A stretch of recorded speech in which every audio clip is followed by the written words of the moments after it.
This is our first episode of Your Creepiest Corner. It's a series of interviews with women in horror, and today we've got Carolyn Williams. Hey. So, Carolyn, first off, let's talk about what you do within the horror industry. Well, I'm a professional makeup effects artist. I work at a company called Amazing Ape Productions out of Langley. And we do a lot of horror or sci-fi television series, and then I do a lot of independent stuff because it's super fun. Yeah. With Bad Cookies sometimes, or Luchagore, or Offworld Pictures that I co-founded. Tell me about Offworld Pictures then. Offworld Pictures, we just wanted to do some genre horror films that are, I mean, we love them so much. Yeah. So I think we started in 2014. I think you've been in almost every picture that we've done. Yeah.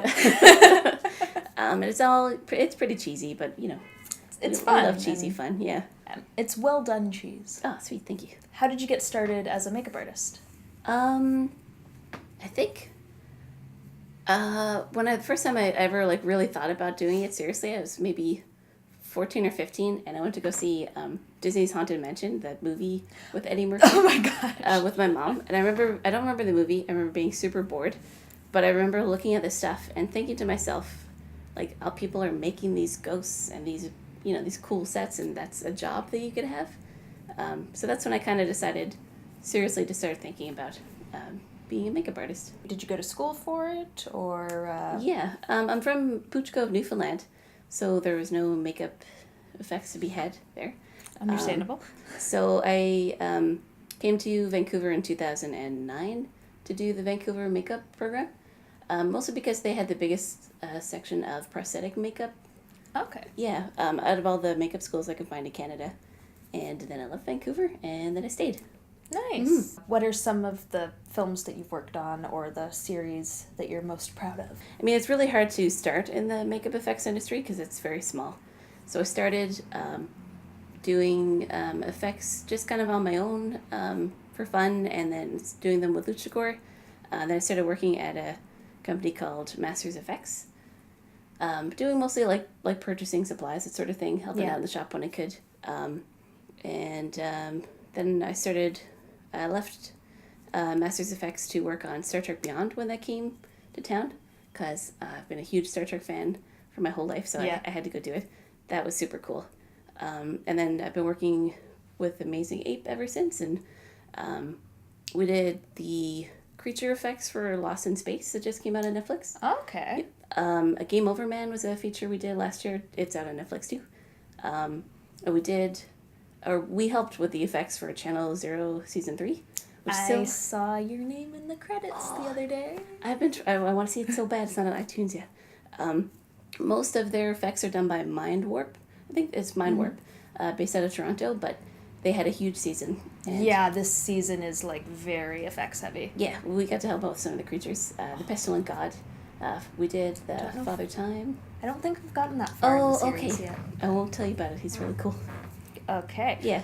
Yeah, and then I remember, because I went to that Oats Studio fundraiser for the Rio, and seeing your name in there a lot. Oh, yeah. That was something, we did the effects that were made in British Columbia for Oats Studios, Neil Blomkamp's studio that he's setting up. We built a effects shop in-house, and we were building a lot of the effects there. Some of them were done down in the States. I want to say Studio ADI. I'm pretty sure it's Studio ADI. Did a lot of the builds, and then we did a lot of the bodies and stuff too. And they've made a lot of short films, so a lot of cool stuff there. Is there a specific horror film that kind of got you into being into horror as a genre? This is kind of stereotypical, but probably Evil Dead. I remember seeing the poster in my older brother's room when I was a kid. It used to really freak me out. But I actually sat down and watched it one day, and it was the first one, and I thought to myself, I might be able to figure out how to do these makeups, because they did it with latex and kind of out of kit tissues and things like that. So I remember watching it and breaking it down with notes how I could maybe make some of that stuff. Yeah, so probably Evil Dead. You mentioned that you also work with Offworld Pictures, so What do you do at Offworld Pictures aside from makeup effects? I also produce. I've directed a little bit. I'd like to direct some more. Yeah. It's pretty fun. Yeah, but mostly I just talked to Jordan about what kind of cool things we could make. We'll come up with a silly idea, like, over sushi or something, and then we'll figure out how we can make it into a film, and it's pretty fun. Yeah. Yeah. You guys have any recent projects you want to talk about? Or? Oh, yes. Well, we have a co-production with Bad Yeah. Cookies. I mean, I guess I'm a producer on it, Yeah. so that's... And also a co-production with Luchagore and Bad Cookies and Offworld Pictures. Time Heals No Wounds is our, by far, the most ambitious short film we've ever done. Yeah, that was a crazy set. That was insanity. We went from usually there being 4 people for one of our films to there being about 30. Was it? Yeah, I'd say that's Cast and crew. That's on our biggest day. That was probably about right. Yeah, so that was pretty bonkers.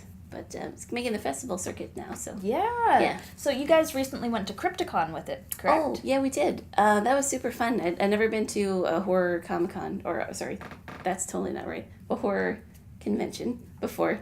And everybody was super nice and really excited about what everybody else was making. And Time Heals No Wounds did open the short film block, so it was 11 a.m. So not a whole lot of people saw it, but it was still really fun. Well, it was cool. Luchagore was there too. Yeah. And they had a booth there, and I thought it was really nice. Like, a lot of people were coming up to the Luchagore booth and, saying that they really liked the work, or, they really appreciate it, and, like, shaking everybody's hands. And I just think that horror fans in general are, like, really, really, like, kind and open, and, they really love that people are making things. And I know personally I love all horror films. Like, it doesn't have to be good. Yeah. Just the fact that somebody made it is really impressive to me. But, I just thought that the horror fans are super cool. So that was nice to see. Now, is there, like, a specific kind of effect you really like making? It's hard to pick one, because usually my favorite thing is that, like, our work is never the same. Like, even at work for professional shoots and stuff, it's always like a problem solving case. Like, when you read a script, you're like, how can we possibly make that? Like, they're going to shoot it like this, and then we've got to find a way to make it work, and you can't tell what the gag is. So everything is pretty fun. It's always a challenge to figure out how to make it work. Usually budget is like the biggest problem. But yeah, they're all really cool. Oh, what is one of your favorite projects you've worked on so far? Oh, I think I'd have to pick Star Trek Beyond. That was super cool. I mean, there was probably 60 makeup effects artists working between the sculptors down in LA, and then they set up a makeup effects shop in Vancouver, and then the on-set artists. So it was a lot of people. It was super cool. We got to work with artists from LA that, had never met before, and everybody has a different way of doing things, and learned a lot. And also Star Trek, like, when I was a little kid, Star Trek was like the coolest thing on the go. So I'm of all the things, like a bucket list of projects that I would have wanted to work on, Star Trek would have been it. If you could recommend a horror movie for someone who wanted to get into effects, what would you recommend? The Blob remake from 1988. I feel like it's so good. I mean, there's films that are, super famous, like The Fly or The Thing, which are also remakes, but I feel like The Blob gets left out all the time, and it's so cool and a really awesome film, and then the effects are out of control. They're pretty clever. I highly recommend. I don't think enough people will talk about that movie. Do you have any fun stories from being on set? I think one of my favorite on-set stories actually involves Topher. Is from Choose Your Victim, which is a web series that Luchagore made. I want to say 2011, somewhere around there, 2012. But in the final episode, there's like this really intense scene, and there's the last man standing. Just like there's like a fight between the killer and this one other person. I don't want to ruin it. Anyway, the winner takes the heart of the loser and like walks across this abandoned cabin, and if you turn the brightness up really high on your screen, you can see Topher in the background like this, trying to hide. It makes me so happy. every time I see it. Well, thank you very much for letting us into the creepiest corner of your home and talking with us. Oh, thanks so much for having me. Yeah. You were a great person to bring on for our first episode. Oh, sweet. Thank you. So, yeah. See you next time.